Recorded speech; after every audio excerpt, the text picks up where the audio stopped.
Hello అండి. ఈరోజు రవ్వ లడ్డు ఎలా ప్రిపేర్ చేయాలో చూద్దామండి. చాలా టేస్ట్గా ఉంటాయి. ఎప్పట్లా కాకుండా ఒకసారి ఇలా ట్రై చేసి చూడండి. 10 to 15 డేస్ స్టోర్ చేసుకోవచ్చు అండి. చాలా బాగుంటాయి.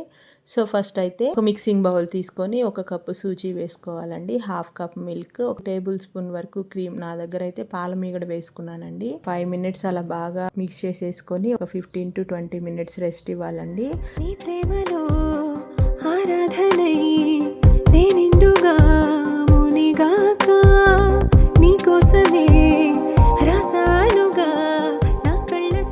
సో ఈలోపు మనం ఒక ప్యాన్ పెట్టేసుకొని 2 టేబుల్ స్పూన్స్ గీ వేసుకోవాలండి. సన్నగా చాప్ చేసుకున్న క్యాష్యూస్, బాదం అలాగే పిస్తా కూడా బ్రౌన్ కలర్ వచ్చేంత వరకు వేయించుకోవాలి. వేయించుకొని పక్కన పెట్టేసుకోవాలండి.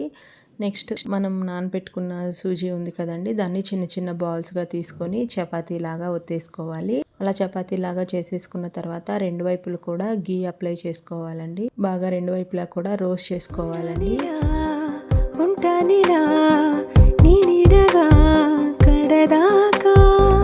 కన్నిటిలో కార్తీకపు దీపాన్ని రా నువ్వు లేక దూరమే భారమై కదలదు నా జీవితం, నీవు నా చేరువై నిలిచి మసలు మధుర క్షణములెప్పుడు ప్రియతమా. రోస్ట్ చేసుకున్న సూజీ రొటీలని బాగా చల్లార్చుకోవాలండి. మొత్తం కూడా కూల్ అయిపోయిన తర్వాత చిన్న చిన్న ముక్కలుగా చేసుకొని మిక్సీ పట్టుకోవాలి. అందులోనే కొంచెం ఇలాచీ పౌడర్ కూడా వేసుకొని మెత్తగా మిక్సీ పట్టుకోవాలండి.